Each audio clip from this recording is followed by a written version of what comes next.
how did you learn that she had crushed the pills? I learned after interviewing her husband, Patrick, and he went through that evening and talked about coming to the home and the like, and mentioned that on the bedside table there was a wine tumbler with powdered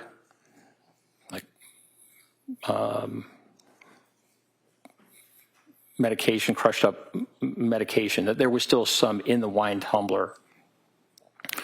And I had not heard, I mean, she had not told me that she had actually crushed the medication. And I know that in Dr. Resnick's report, and also in what Lindsay Clancy told me, that she had lemonade in that wine tumbler when she took the overdose. And when I asked Patrick Clancy, he told me that they did not have, he didn't think they had any lemonade in the house, that was not typical at all. And doctor, what is the significance? I'm sorry, were you not finished? You done with it? Hold on. You Yes. done with that answer? All right. Next question. And so, doctor, what is the significance to you, if anything, of this atypical use of lemonade and the crushed powder in the cup? You say what is atypical? I think you just said that Patrick Clancy said it wasn't typical to have lemonade, correct? Correct. So is there any significance to you to the fact that there was lemonade in the cup and that there was powder residue in the cup? Or straight that, was there any significance to the fact that Lindsay Clancy told you that there was lemonade in the cup and that Patrick Clancy saw powdered residue in the cup? Yes, it made sense that lemonade would be in the cup if you're trying to take an overdose of medication that you've crushed, just because of the bitterness that these pills have. So that made sense. I asked her more about the lemonade, and she told me that it had been in the wine tumbler from the night before.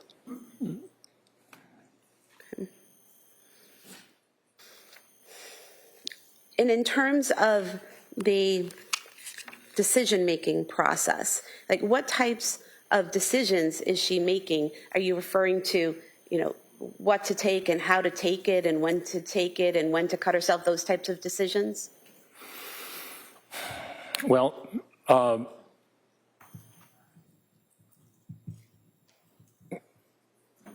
crushing pills is really a challenge if you don't have the right equipment, if you don't have like a mortar and a pestle that they might have in a pharmacy.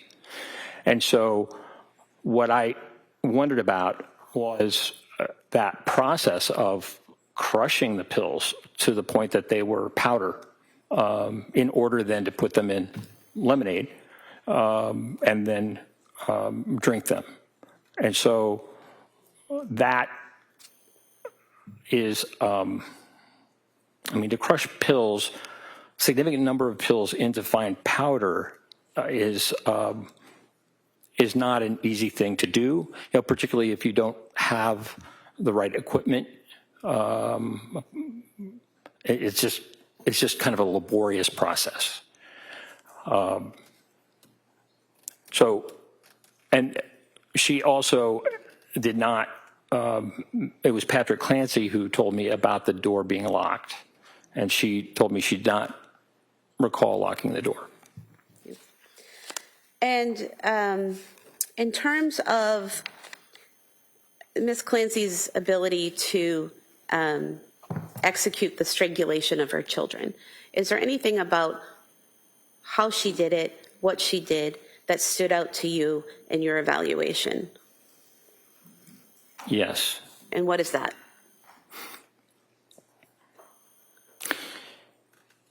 Ms. Clancy told me that she, after the phone call with her husband, she returned the call, that was when she took Dawson down the steps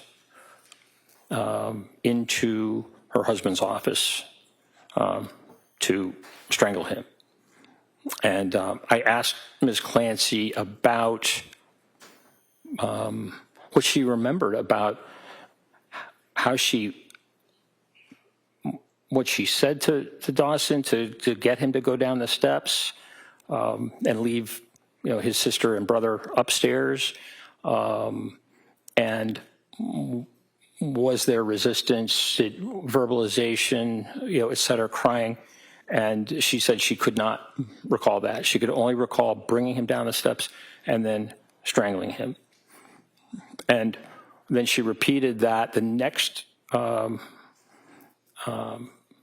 child was Cora, that she went back upstairs and did not recall how she got Cora down the steps, how Cora came down the steps, but then brought her into a different area, kind of a living room area in the basement, and strangled Cora.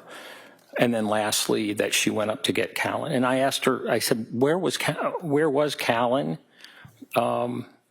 upstairs? And she said, well, maybe in a playpen, often, she said she couldn't really remember, but then bringing Callan down. And he was the last child to be strangled, all during this time where this voice is over and over again saying, this is your last chance. You have to kill the children before you kill yourself. Doctor, is there any significance to the fact that this voice is telling her to kill the children, but not telling her how to kill the children? Yes. And what is that?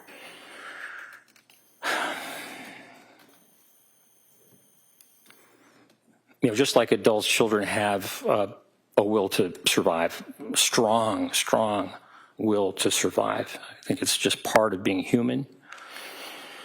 And so I know that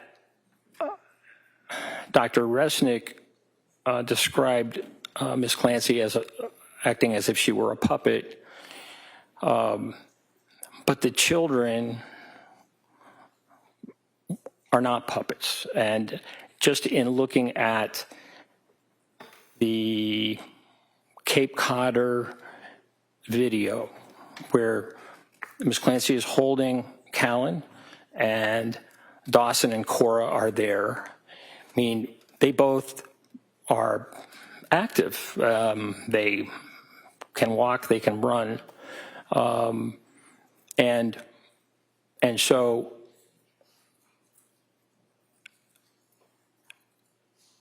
to make the determination about I'm going to object to this. All right, can I see counsel at sidebar?